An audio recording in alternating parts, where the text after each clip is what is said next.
Qué bueno que nos acompañan en una nueva transmisión de la Universidad Autónoma de Nuevo León. Esta tarde tendremos ocasión de platicar con el doctor Reyes Tamés Guerra en el marco del centenario de creación de la Secretaría de Educación Pública, lo que ocurrió el 3 de octubre de 1921. Antes del doctor Reyes Tamés, solamente un nuevo leonés había tenido la oportunidad de encabezar el Ministerio de Educación mexicano y fue el apodaquense Moisés Sáenz Garza, no propiamente como secretario, sino como subsecretario encargado del despacho en el periodo de Plutarco Elías Calles, con el secretario de Educación José Manuel Puig Casaubonch.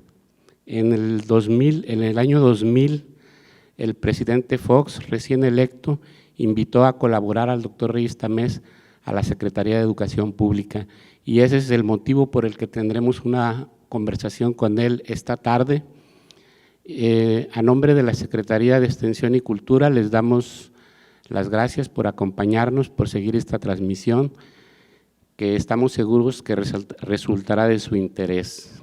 Quisiera comentar, doctor, preguntándole qué significó para usted esta oportunidad de ser prácticamente el primer regiomontano, el primer nuevo leonés en encabezar el que sin duda es el ministerio más importante, la Secretaría de Educación, no solamente por su tamaño, por sus dimensiones institucionales, sino también por la importancia de su labor, que yo podría decir que la SEP mexicana es sin duda la más importante agencia civilizatoria del Estado mexicano.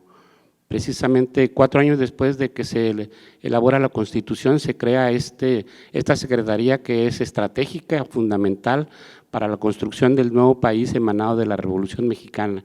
¿Qué significó esa oportunidad única que pocos tienen? Fue para mí un honor esta designación que hizo el señor presidente Fox, Vicente Fox, en mi persona, y al mismo tiempo una gran responsabilidad.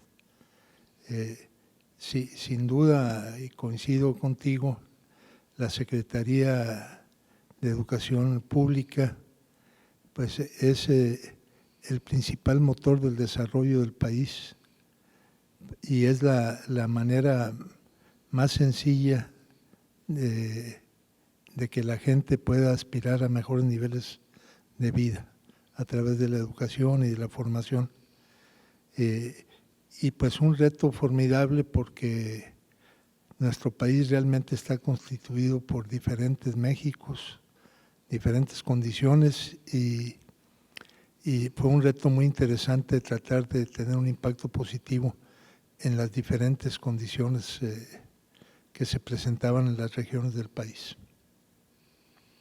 Yo estaba pensando el otro día que nosotros fuimos probablemente de los primeros niños que estudiaron con los libros de texto gratuito, porque empezaron en 1960, cuando estábamos o por cruzar o cursando la primaria. Y los libros de texto gratuito son un programa único en el mundo, que no existe en ningún otro país. La Conalitec, de hecho, es la editora más grande del mundo porque publica cientos de millones de libros año con año, y libros en diferentes lenguas indígenas, libros en sistema braille, que llegan a todos los rincones del país y que son un agente de creación de la identidad mexicana, porque todos los que calentamos los pupitres en la primaria leyendo los libros de texto gratuito, tenemos un bagaje compartido, un bagaje común. Yo recuerdo la proeza que significa año con año la repartición de los libros de texto gratuito. ¿Qué nos puede comentar de esas No, empresas? yo creo que fue algo pionero en su momento en el mundo, ¿verdad? Y que sigue marcando una pauta distinta y que tenía pues el doble propósito, por un lado, de que todos los niños del país y todas las escuelas y el sistema educativo tuviera un programa educativo con el cual cumplir, pero sobre todo en muchos casos dar acceso a los libros a niños que por primera vez en su casa tenían contacto con un libro de cualquier tipo. Y creo que en ese sentido fue algo pionero que permitió a lo largo del tiempo que todos los niños, independientemente de su condición social, contaran con los libros de texto. Algo muy, muy, muy importante y trascendental. Y luego a usted le tocó llevar este programa a una nueva etapa con la creación del programa de la enciclomedia, que fue realmente pues otra vuelta de tuerca, como dice la expresión. Que fueron los primeros libros digitales del mundo. En ese momento, cuando se creó este programa Enciclomedia, recuerdo que la compañía Apple 9 años después anunció que estaba creando los primeros libros digitales, ¿verdad? Cuando en Enciclomedia ya se tenían estos libros y que permitieron, por otra parte,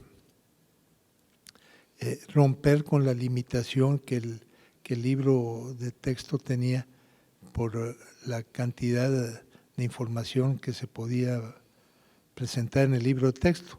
Con el programa Enciclomedia la gran ventaja es que los niños podían profundizar mucho más allá que lo que el mismo libro de texto tenía, basados en los libros de texto, pero por ejemplo yo pongo era muy claro en el caso cuando estudiaban los niños los mayas, pues veían una pirámide y leían 2 hojas, ¿verdad? Y ya no había espacio para ahondar más en el tema. Y por ejemplo con Enciclomedia, pues los niños podían ver qué hicieron los mayas en astronomía, qué hicieron los mayas en matemáticas, podían conocer todas las pirámides que tuvieron que ver con los mayas en el país, por dentro, por fuera. Era muy dinámico y para los niños mucho más atractivo que lo que significaba solamente ver una fotografía en un texto y leer un texto. Entonces, y este programa Enciclomedia, el propósito fundamental fue también que el aprendizaje se modificara. Cuando llegamos nosotros a la Secretaría, el principal problema que detectamos en el caso de la educación básica era que se privilegiaba mucho la memorización sobre la capacidad de desarrollar en los niños creatividad, análisis, que se enseñaran a expresar y a defender puntos de vista, que trabajaran en equipo, que supieran buscar más información. Porque las pruebas escolares lo que medían fundamentalmente era capacidad de retención. Los niños se acostumbraban a que se aprendían de memoria muchas cosas, presentaban el examen, tenían unas ciertas calificaciones, pero si uno les aplicaba a los niños 2 o 3 meses después el mismo examen, sin avisarles, los resultados eran completamente distintos. Y teníamos en ese momento pues una condición muy deficitaria en cuanto al aprendizaje significativo, el aprendizaje que tiene un impacto en la vida, el aprendizaje que debe permanecer ya en el conocimiento de los niños y sobre todo el cómo usar el aprendizaje para resolver los retos que presenta la vida a lo largo del tiempo. Y este programa Enciclomedia tenía también ese propósito de buscar que los niños generaran todas estas habilidades, actitudes, estas capacidades distintas que no era posible lograr solamente con los libros de texto y con la educación pues, que habían desarrollado los franceses 2 siglos antes con un pizarrón y el gis, la tiza, ¿verdad? Los libros, y era todo. En todas las profesiones había una evolución y un desarrollo de herramientas que ayudaban a que cada profesionista pudiera realizar cada vez mejor su trabajo. Y en el caso de la educación, por lo menos en nuestro país estábamos detenidos en ese sentido. Les exigíamos a los maestros mejores resultados, pero al mismo tiempo no les dábamos herramientas para que pudieran desempeñar un mejor trabajo y tener mejores resultados. Y este programa Enciclomedia también fue muy atractivo para los maestros porque podían profundizar mucho más allá que los propios libros de texto. Generó muy buena dinámica. Yo recuerdo al principio que los niños ni siquiera querían salir al recreo por mantenerse aprendiendo en el programa Enciclomedia, que era este pizarrón digital interactivo que permitía que muy rápidamente un niño pudiera cambiar de tema o ir a más profundidad en cada tema, y eso lo hacía para ellos pues muy ágil y muy atractivo al mismo tiempo. Entonces, sí, lamentablemente el siguiente sexenio el programa se canceló. Yo estoy absolutamente cierto que este problema que tuvimos de la pandemia, o que tenemos con la pandemia y el uso de la tecnología, si Enciclomedia hubiera continuado, el desarrollo del país y el desarrollo educativo hubiera sido completamente distinto. Perdimos una oportunidad de oro. Fue algo realmente pionero en el mundo. Yo recuerdo que el último año de la gestión del señor presidente Vicente Fox nos invitaron a México y a China a una reunión del G8 en Moscú, los 8 países más desarrollados del mundo, y los 2 temas eran educación y salud. Y entonces acompañamos al presidente Fox, el secretario de Salud, Julio Frank, y un servidor como secretario de Educación. Y se podía presentar un solo tema, ¿verdad?, en esa reunión. Y Julio Frank presentó el Seguro Popular, también algo pionero en el mundo, ¿verdad?, algo cómo atender la salud de gente que no era trabajadora, ¿verdad? Y yo presenté el programa Enciclomedia. Fue el único programa que aplaudieron los ministros, o sea, el único. Al terminar recuerdo que se me acercó el ministro de Gran Bretaña, Reino Unido, y me dijo: nosotros somos el país que más invertimos en tecnología en el mundo, en tecnología educativa. Somos el país que más, lo tenemos muy medido, pero no tenemos ningún programa académico como este para sacarle el mayor provecho al uso de la tecnología. Nosotros tenemos tecnología, pero no tenemos programas académicos para aprovechar como este. Y luego recuerdo que el ministro de Francia también se acercó conmigo y me dijo, mire, con que yo hiciera solo esto, ninguna otra cosa como ministro. O sea, con que yo hiciera solo esto, ya me iría yo muy satisfecho de la responsabilidad que tengo. Y bueno, el secretario de Educación de Estados Unidos en la primera gestión del presidente Bush, Rod Page, un hombre de origen afroamericano, muy comprometido con la educación, cuando venía a México y cuando conoció el programa Enciclomedia me dijo: oiga, si me lo facilitan, yo hago la inversión en todas las escuelas donde hay estudiantes latinos, porque esto es algo que inclusive se podía aprender inglés, música, otros temas distintos al propio contenido académico del grado escolar. Lamentablemente iniciamos con algunas escuelas pilotos en Estados Unidos, en un programa piloto, pero cuando se le elige el presidente Bush, ya en su segunda gestión ya no invita a Rod Page a seguir, ya cambia, pero fue la mejor época de relaciones entre México y Estados Unidos en el tema educativo.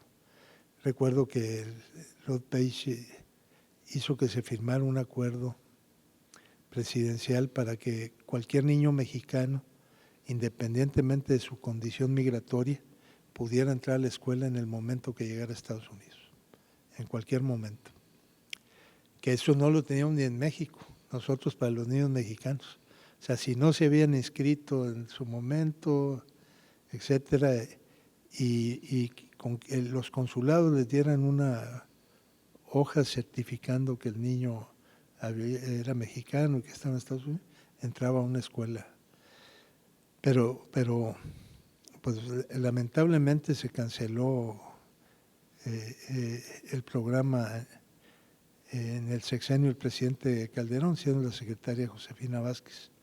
Creo que fue un error porque le decía yo a Josefina, recuerdo, que no canceles un programa si no tienes algo mejor y que esté demostrado que funciona, porque esto ha costado un gran esfuerzo, es algo pionero. Yo estoy de acuerdo que todo se puede mejorar, pero si no tienes algo listo. Y no, pues cancelaron el programa y sacaron otro programa que terminó en la nada, lamentablemente para todo el país. Y perdimos una oportunidad de oro de continuar. Este programa ya estaba en secundaria también, aparte de primaria, y las únicas secundarias que lo mantuvieron fueron las telesecundarias, porque pues no se dieron cuenta que tenían enciclomedia, y la mantuvieron, y después en los exámenes de enlace de la Evaluación Nacional de Logro Educativo en Centros Escolares, les extrañaba que los jovencitos de secundaria obtuvieran los primeros lugares en el examen. Dicen, oye, ¿cómo los de la secundaria? O sea, pero era sin duda la respuesta estaba en que tenían esta otra forma de aprender. Y bueno, se perdió eso también, lamentablemente, el continuar resolviendo el principal problema, que es esto de la memorización. Y hubo otros programas como el desarrollo de inteligencia a través del arte, que iba encaminado a lo mismo, hacer a los niños reflexionar, trabajar, expresar puntos de vista, pero había muy pocos programas. Cuando nosotros llegamos, pues prácticamente el único programa era uno que desarrollaba la Academia Mexicana de Ciencias, que estaba también en el país, pero en más de la mitad de los estados no lo podían desarrollar por el costo. Ese lo fortalecimos también, pero digamos que ese era el principal problema y con Enciclomedia se buscó resolverlo. También otro tema que es muy importante, sin duda, es el de la evaluación. Y allí creo yo que sirvió la experiencia previa en la universidad, porque cuando usted fue rector también se estableció el examen para el ingreso como algo obligatorio. También se empezó el primer ejercicio de autoevaluación institucional para la misión 2006 y para el ingreso de la universidad en el SACS, en esta Asociación Norteamericana de Universidades de Calidad. Entonces creo que esa experiencia previa en la universitaria sirvió para fortalecer la convicción de que la evaluación era muy importante y la evaluación externa, porque recuerdo que en el periodo del licenciado Miguel Limón, que fue el secretario previo a usted, sí se participó en PISA por primera vez, pero no se dieron a conocer los resultados. Entonces, bueno, ese es el tema, evaluación externa, las primeras pruebas estandarizadas a nivel nacional, la enlace, todo eso sin duda fue la creación del instituto, ¿verdad? Fue algo estratégico y que costó mucho, recuerdo. Sí, pero sí tienes toda la razón. La experiencia en la universidad como rector pues, me permitió en la Secretaría tomar mejores decisiones en el tema de evaluación.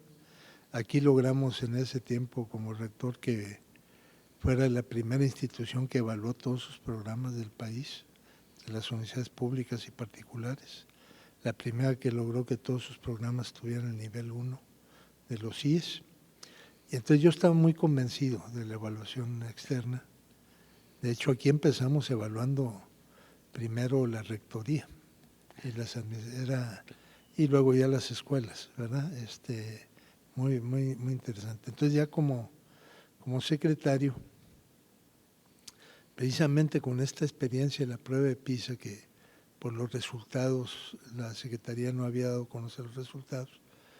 Cuando yo me enteré, pedí los resultados y los hice públicos, ¿verdad? Obviamente fue una discusión y una polémica en el país, pero la verdad PISA lo que evaluaba y sigue evaluando no es el conocimiento, sino la capacidad que tienen los jovencitos de 15 años de edad al terminar secundaria de poder usar el conocimiento y con qué grado de complejidad.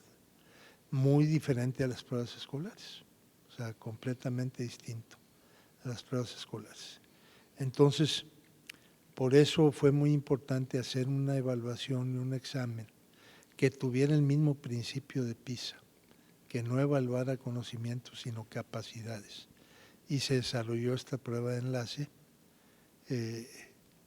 para que también en su momento fue una prueba que se aplicaban 12 millones de exámenes en una semana, ¿verdad? También ningún país hacía un esfuerzo, y la siguiente semana otra cantidad menor, pero una cantidad también importante.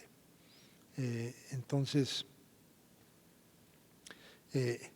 ese examen tenía el doble propósito. Por un lado, además de evaluar, era informar a los padres de familia de cuál era la situación real de aprendizaje y a los maestros informarles cuál era la situación real de aprendizaje de los estudiantes, pero además haciéndoles recomendaciones concretas de cómo mejorar el aprendizaje de los niños. Y estas capacidades que al final en la vida es lo importante, ¿verdad?, de tenerlas para poder tener mayores posibilidades de éxito en el desarrollo personal y profesional de las personas. Y sí nos fue muy importante porque por primera vez los estudiantes tuvieron una evaluación distinta y se enfrentaron a un examen diferente. Entonces fue muy importante, y luego esto se fortaleció con la creación del Instituto Nacional de Evaluación Educativa, que también, aunque era un organismo que tuvo que ser sacado por decreto porque le pedimos mucho al Congreso y al Senado el que emitieran una ley para la creación del INE que fuera autónomo de la Secretaría. Los esperamos como 1 año y medio, y sí, hablando yo sobre todo con los senadores, que eran los que mostraban más interés, la Comisión de Educación,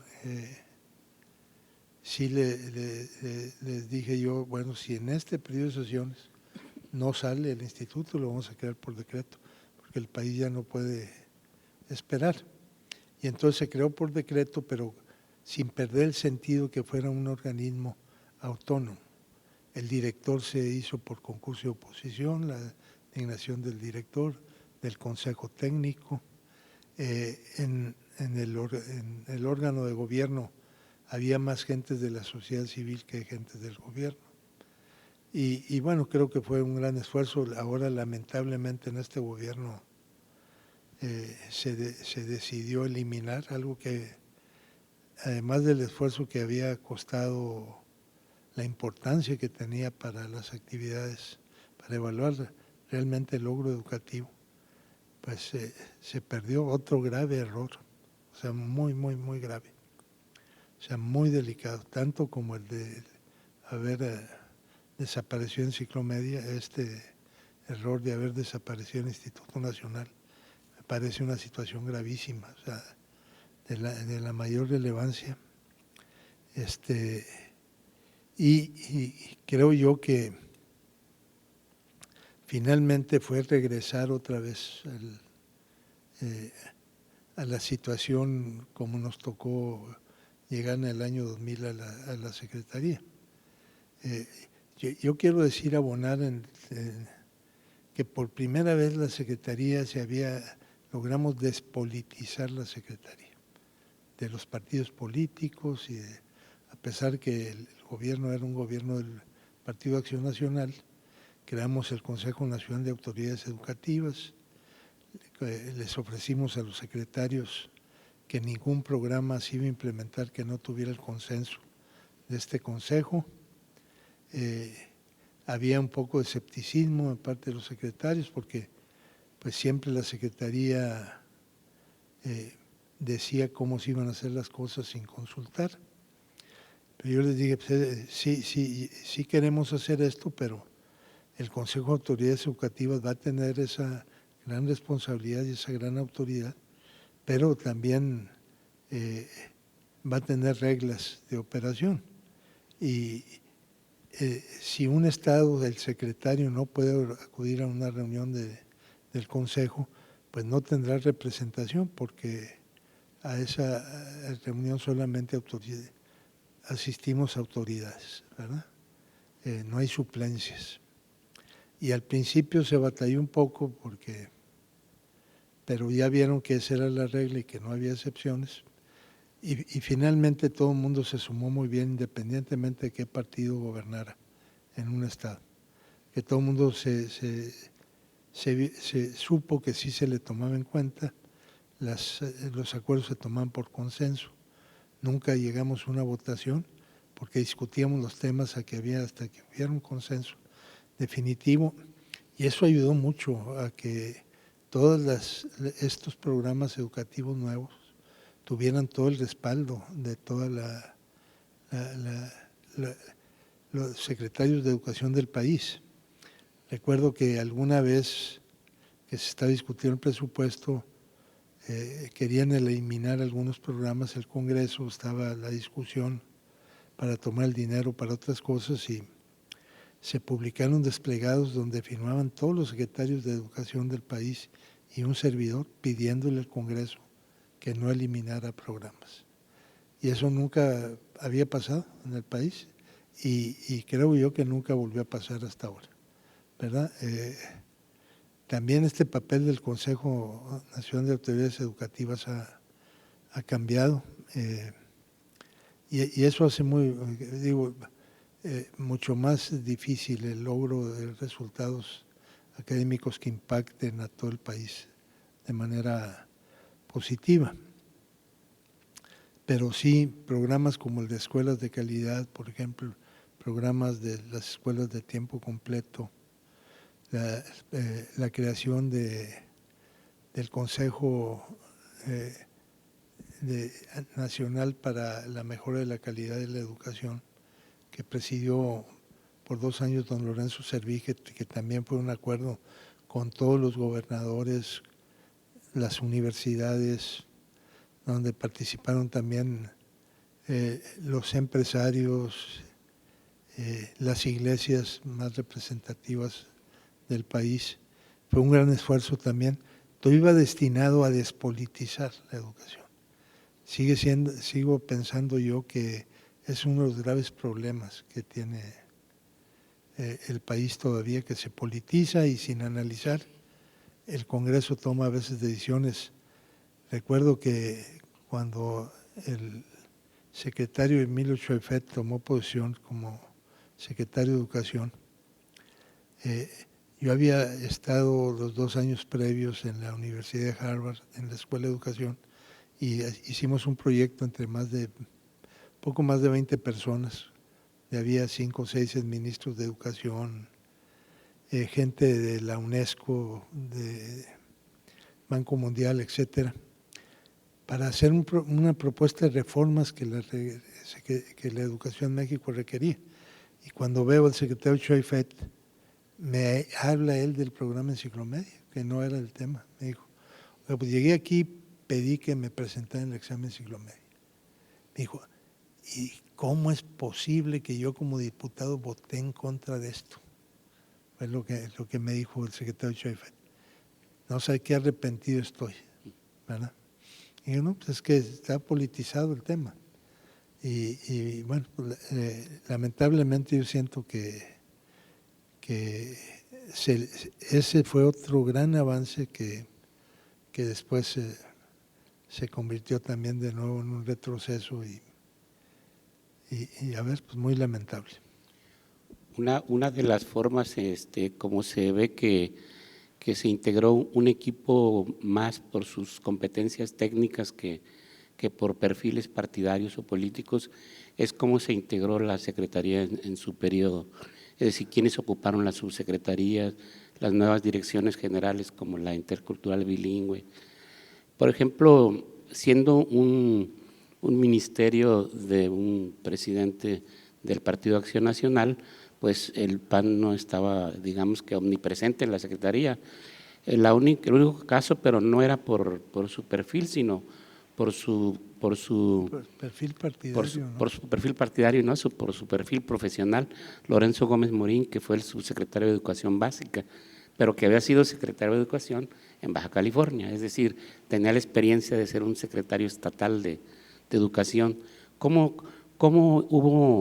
se pudo integrar ese equipo? Porque a veces hay, pues ya sabemos, ¿verdad?, que diferentes intereses. Ese es otro de los problemas que ha tenido el país, que se nombra un secretario y luego le integran el equipo con personas que a veces no tienen el perfil o que ni siquiera tienen una buena relación con el secretario. Y eso, pues, lo que produce son resultados mucho más limitados, ¿verdad?, en el esfuerzo que se está haciendo. Yo recuerdo que yo le pedí al presidente Fox, le dije, oye, quiero que me permita sugerirle yo un equipo de trabajo. Le dije, no voy a invitar a amigos, no voy a invitar a nadie en el primer nivel que haya trabajado conmigo. Estoy buscando las mejores personas en cada responsabilidad. Le dije, inclusive mejores que yo,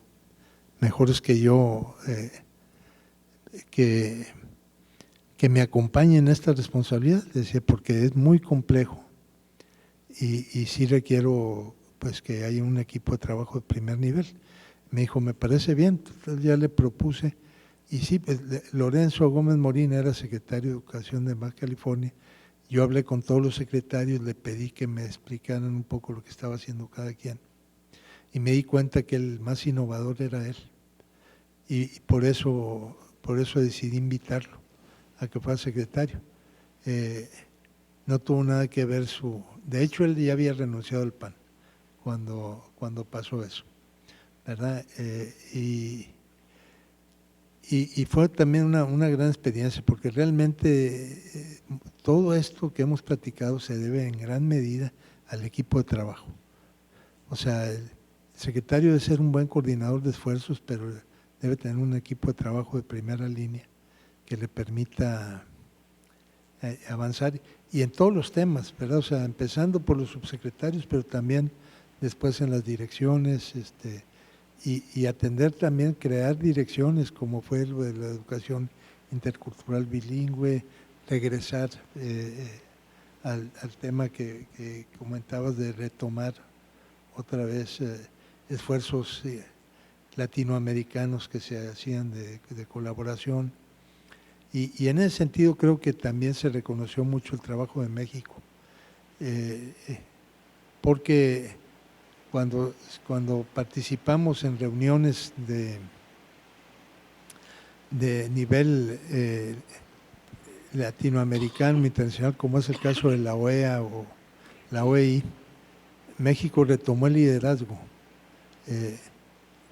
Recuerdo en mi primera reunión con los ministros de Educación de Centroamérica y América del Sur, la primera reunión dijo, ¿quién quiere ser secretario y llevar notas? Y yo levanté la mano, todo el mundo se quedó asombrado, ¿verdad? Y después de la reunión me dice uno, dijo, no, pues es que usted es distinto.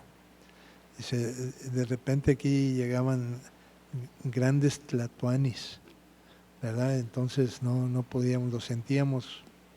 Dije, no, pues aquí todos somos iguales, ¿verdad? Y finalmente nos tocó, por decisión de todos ellos, pues presidir el Consejo de Educación de la Organización de Estados Americanos y presidir también la OEI, el Consejo de Gobierno de la OEI, que tiene su sede en España y pues muy interesante desde ese punto de vista. También recuerdo que en el libro que publicó Pablo Latapí de su experiencia con los diferentes secretarios, se refiere a usted siempre de manera muy positiva, diciendo que había sido un secretario de tiempo completo, porque no todos lo son. Y también pues esta virtud de saberse acompañar del trabajo de los especialistas, porque también se creó un consejo consultivo del secretario con puros pues investigadores especialistas, porque la investigación educativa pues debe estar al servicio de la política educativa, ¿verdad? Claro. Y en el INE también, por eso fue muy importante el INE, porque se crearon muchos estudios a partir de las propias evaluaciones que se hicieron. Se crearon estudios sobre educación secundaria, sobre la media superior, sobre la educación tecnológica, sobre eficiencia terminal en las telesecundarias, etc. Sí, sin duda. Por ejemplo, con esta ayuda del Consejo de Especialistas, y particularmente el doctor Latapí, que siempre era una gente que tenía mucho interés y era muy participativo y siempre dispuesto, pues pudimos hacer una reestructuración de la Secretaría para que la estructura fuera más acorde al reto educativo. Se creó la Secretaría de la Subsecretaría de Educación Media Superior, se reacomodaron las normales que estaban en la Subsecretaría de Educación Básica, se pasaron a la Subsecretaría de Educación Superior, se redujo el tamaño de la Secretaría para hacerla más eficiente. Y en muy buena medida todo eso fue con ayuda de los especialistas, ¿verdad? El Consejo de los de especialistas en educación, que fue fundamental porque yo creo que la evaluación también en los programas que estamos desarrollando fue una parte muy importante. Se creó este sistema CEPE de seguimiento del programa de educación que permitía que pues todos los funcionarios de la Secretaría supieran en tiempo real cómo iba el avance de cada programa y cada proyecto. Recuerdo que llegamos cuando le presentamos esto al presidente Fox, el sistema dijo, entonces tú puedes saber desde el escritorio cómo va todo. Le dije, pues sí, aquí como vemos y quién es el responsable y vemos aquí el grado de avance y quien dice los grados de avance no es el responsable del programa, sino es un evaluador externo que está viendo que se estén cumpliendo las metas de acuerdo a cómo se establecieron y en los tiempos que se establecieron. Entonces fue una gran experiencia, ¿verdad? En todos sentidos. También en el caso de la educación media superior, se hizo una reforma muy importante de la educación media superior. En educación básica reformamos la educación secundaria, aunque no quedé yo completamente satisfecho porque nos quedamos, digamos que al 70% de lo que se requería reformar la educación secundaria. Creamos la educación preescolar obligatoria por primera vez en el país, 2 años de educación preescolar obligatoria, pero no pudimos hacerla, no nos alcanzó el tiempo para hacer la reforma en primaria, más que estos cambios como en ciclo media, escuelas de tiempo completo, escuelas de calidad. Y en educación superior, pues yo quiero reconocer un gran esfuerzo.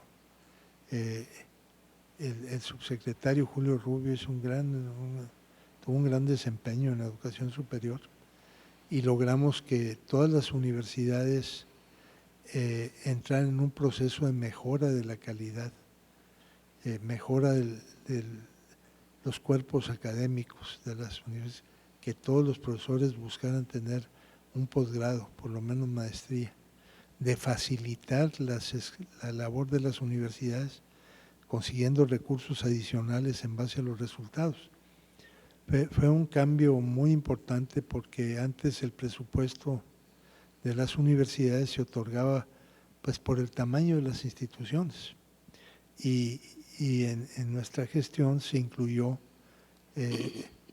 como criterio principal la evaluación de los resultados del logro académico, de los indicadores. Creamos un cuerpo nuevo de universidades de vanguardia fueron 14 al principio las que cumplieron con los criterios de inclusión, pero yo debo reconocer que todos los rectores de las universidades del país entraron en una dinámica de mejora, con excepción de 2 o 3 que más que por razones políticas, más que por ganas de cambiar, pues no pudieron avanzar al tiempo que los demás avanzaban. Y el otro tema también muy importante con la educación superior fue que la mayoría de las instituciones, 26, tenían contratos colectivos que no se podían cumplir y donde se ponía mucho en riesgo el futuro de los pensionados y jubilados.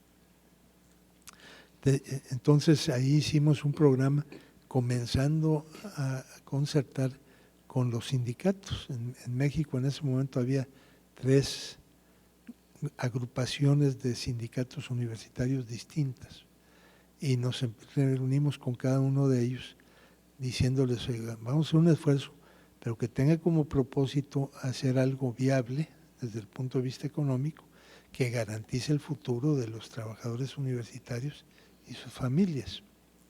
Y bajo esa premisa empezamos a estudiar y ya después con los rectores empezamos a estudiar qué cambios a los contratos colectivos era posible hacer, analizando la situación de cada institución de educación superior.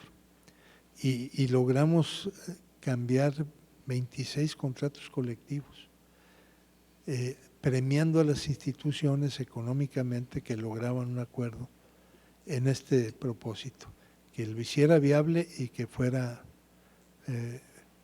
que garantizara un mejor futuro para los trabajadores universitarios. Y recuerdo que con 6,000 millones de pesos pudimos reducir los pasivos laborales en 350,000 millones de pesos, sí. Que fue… el presidente Fox quería hacer una reforma, tenía mucho interés en una reforma en el ISSSTE, ¿verdad?, para los trabajadores del Estado.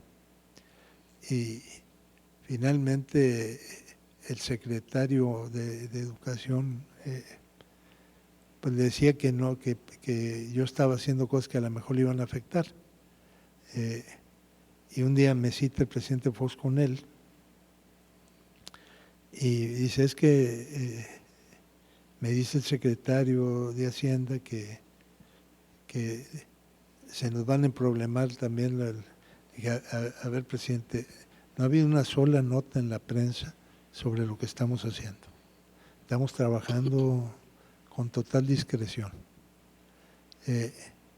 Yo lo que le puedo ofrecer es que en el momento que aparezca un problema, pues detenemos esto y dejamos que el secretario de Hacienda siga con la reforma.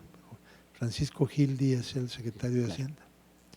Y finalmente nosotros terminamos esto y ellos no pudieron concluir. Y me recuerdo que me decía en broma Paco Gil, oye, pues vamos a cambiar, vente tú para acá y yo me voy para allá. Claro. Pero nunca salió en la prensa ni cuando terminamos, ¿verdad? Porque como estaban ellos, y así lo dejamos eso, pues lo importante, y ya estoy gente convencida, de que más que publicitar las cosas que se hacen, hay que lograr que se hagan, ¿verdad? Sobre todo cuando es un cambio de una magnitud como esta, donde hay pues mucha gente interesada en que se fracase en ese tipo de avances. Sí, recuerdo yo pues algún tiempo tuve la oportunidad o el privilegio de acompañarlo ahí en la Secretaría y bueno, pues era un trabajo permanente todos los días, 12 horas o más del día estar allí en el edificio de Argentina con los murales de Diego Rivera y todo eso.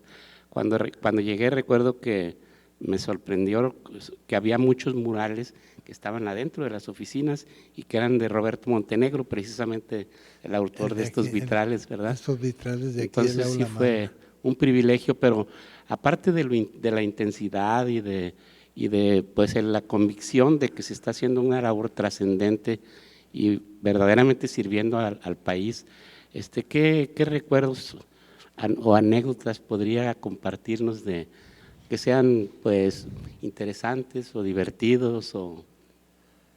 No, yo estoy muy contento con el equipo que me acompañó, ¿verdad? Porque realmente pudimos integrar un gran equipo de trabajo, además de los nombres que ya he mencionado. Por ejemplo, otra persona muy importante fue el ingeniero José María Rostro Siller, ¿verdad? Que fue subsecretario, fue oficial mayor y luego subsecretario de Planeación primero y luego oficial mayor en la Secretaría. Al final, en el cambio de estructura de la educación media superior, pues Xochitl Bustamante también nos acompañó. Otra persona que también tuvo un gran liderazgo fue el doctor Leonel Zúñiga, que también pues ayudó con toda la reforma de la Secretaría de Educación. La doctora Silvia Ortega como subsecretaria de Educación en el Sistema Educativo de la Ciudad de México. Otros colaboradores muy importantes, por ejemplo, la doctora Silvia Mérquez en todo el tema de educación intercultural bilingüe. La doctora Maribel Gómez, que fue mi mano derecha dentro de la Secretaría, tú, que también estuviste integrado con nosotros ahí mucho tiempo antes de que te fueras a otra responsabilidad de mayor nivel. Y no quiero omitir alguno más, pero bueno, Felipe Martínez Rizo, aunque no fue funcionario, fue el primer director del Instituto Nacional de Evaluación Educativa. Fue gente pues muy que hizo un gran esfuerzo, ¿verdad?, para que todo esto se pudiera lograr, ¿verdad? Entonces, creo yo que en muy buena medida los logros que tuvimos se debió a este equipo de trabajo que formamos. Yo quisiera decir para concluir con esta conversación, doctor, que la oportunidad que recibió como primer nuevo leonés y regiomontano de poder encabezar la SEP fue una oportunidad que se logró al 100%. Fue también uno de los secretarios que se ha mantenido los 6 años en el puesto. Antes solamente lo había estado el ingeniero Bravo Aguja en tiempos del presidente Echeverría. Desde Bravo Aguja usted fue el único que duró todo el periodo y después de usted tampoco ninguno ha durado otra vez los 6 años. Sin duda esa fue una oportunidad para poder tener más logros y más avances en la educación en México, de manera que creo que podemos nosotros los nuevoleoneses estar orgullosos del papel que usted jugó en la Secretaría, y ahora que se cumplen los 100 años, pues fue una oportunidad de oro, como dice usted, para recordarlo. Sí, no, al contrario, muchas gracias, Humberto. Gracias a la Universidad Autónoma de Nuevo León, a su señor rector, el ingeniero Rogelio Garza Rivera, al secretario de Extensión y Cultura, el maestro Celso José Garza. Y muchas gracias a ti. Bueno, y muchas gracias a todos los que nos acompañaron esta tarde. Esperamos que haya resultado de su interés esta plática con el doctor Reyes Tamés Guerra. Gracias. Gracias.